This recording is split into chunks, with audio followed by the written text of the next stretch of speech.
Assalamualaikum warahmatullahi wabarakatuh. Yang terhormat Kak Yasin sebagai guru PPKN dan teman-teman yang sudah hadir. Pada kesempatan kali ini, izinkan kami mempresentasikan hasil kerja kelompok kami, yaitu Pancasila sebagai sumber dari segala sumber hukum. Sebelumnya, perkenalkan nama saya Krisya dari Sarah Absen 15. Perkenalkan, nama saya Faizan Aziz absen 8. Perkenalkan, nama saya Muhammad Fari Adelar, absen 19. Perkenalkan, nama saya Romi Handri, absen 28. Perkenalkan, nama saya Yusuf Baraka, absen 32.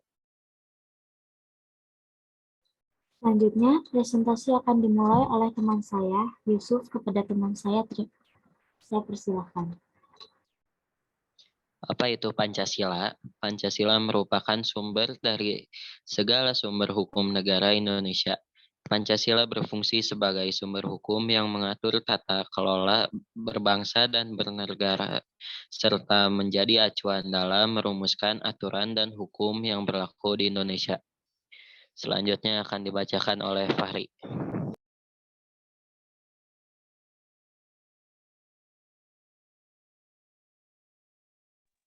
Pancasila sistem filsafat. Pancasila merupakan sistem filsafat karena memenuhi ciri-ciri berpikir kesilfatan, yaitu bersifat koheren, artinya berhubungan satu sama lain secara runtut, tidak mengandung pernyataan yang saling bertentangan. Nilai-nilai Pancasila tidak bertentangan, bahkan saling melengkapi, bersifat menyeluruh, yakni mencakup segala hal yang terdapat dalam kehidupan manusia. Pancasila mewadahi semua kehidupan dan dinamika masyarakat di Indonesia. Bersifat mendasar, artinya suatu bentuk perenungan mendalam yang sampai ke inti permasalahan sehingga menemukan aspek sangat fundamental. Pancasila dirumuskan berdasarkan inti mutlak tata kehidupan manusia untuk menghadapi diri sendiri, sesama manusia, dan Tuhan dalam kehidupan bermasyarakat dan bernegara. Bersifat spekulatif, artinya buah pikir hasil perenungan berdasarkan penalaran logis. Pancasila merupakan buah pikir dari tokoh-tokoh kenegaraan yang kemudian dibuktikan kebenarannya melalui rangkaian diskusi dan dialog panjang dalam sidang BPU, PKI, dan PPKI. Selanjutnya akan dibacakan oleh Faiza.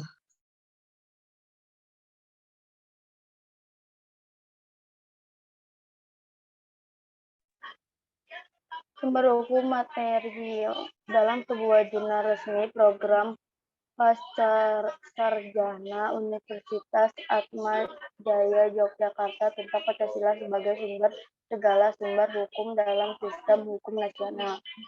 Oleh Faiz Yonas Boa, Pancasila termasuk sumber hukum yang bersifat material. Pancasila sebagai sumber hukum material ditentukan oleh muatan atau bobot materi yang terkandung dalam Pancasila. Setidaknya terdapat 3 kualitas materi Pancasila, yaitu muatan Pancasila merupakan muatan filosofis bangsa Indonesia, muatan Pancasila sebagai identitas hukum nasional. Pancasila tidak menentukan perintah, larangan, dan sanksi, melainkan hanya menentukan asas-asas fundamental bagi pembentukan hukum metajuris. Pancasila sebagai ideologis dan dasar negara. Dalam buku Pancasila sebagai ideologis dan dasar negara oleh Retno dijelaskan bahwa Pancasila sebagai dasar negara menjadi dasar mengatur menyelenggarakan pemerintahan. Hal tersebut ditegaskan dalam ketetapan MPR nomor 18 tentang pencabutan P4 dalam penetapan tentang penegasan Pancasila sebagai dasar negara. Pada ketetapan ini dinyatakan bahwa Pancasila sebagai dimaksud dalam pembukaan Undang-Undang Dasar 1945 adalah dasar negara dari Negara Kesatuan Republik Indonesia yang harus dilaksanakan secara konsekuen dan konsisten. Sila ketuhanan yang Maha Esa. Sila ketuhanan yang Maha Esa harus menjadi acuan dalam merumuskan hukum dan peraturan negara yang berhubungan dengan kehidupan beragama. Negara harus mengarahkan warganya agar menjadi warga beriman dan bertakwa kepada Tuhan Yang Maha Esa, saling menghormati antara pemeluk agama yang satu dengan yang lainnya. Selanjutnya akan dilanjutkan oleh teman saya, Romi. Sila kemanusiaan yang adil dan beradab. Sila kemanusiaan yang adil dan beradab mesti menjadi acuan dalam merumuskan hukum dan peraturan yang melindungi harkat dan martabat kemanusiaan yang adil dan beradab. Tidak boleh ada tebang pilih dalam melaksanakan hukum. Setiap warga negara sama kedudukannya di dalam hukum dan memperoleh perlakuan yang sama. Sila Persatuan Indonesia. Sila Persatuan Indonesia mesti menjadi pengarah kebijakan hukum untuk senantiasa menjaga persatuan dan kesatuan bangsa Indonesia. Ulang-ulang. Sila Persatuan Indonesia. Sila Persatuan Indonesia mesti menjadi pengarah kebijakan hukum dan senantiasa menjadi persatuan dan kesatuan bangsa.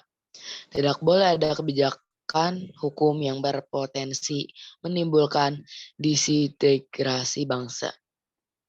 Sila kerakyatan yang dipimpin oleh hikmah kebijaksanaan dalam permusyawaratan perwakilan.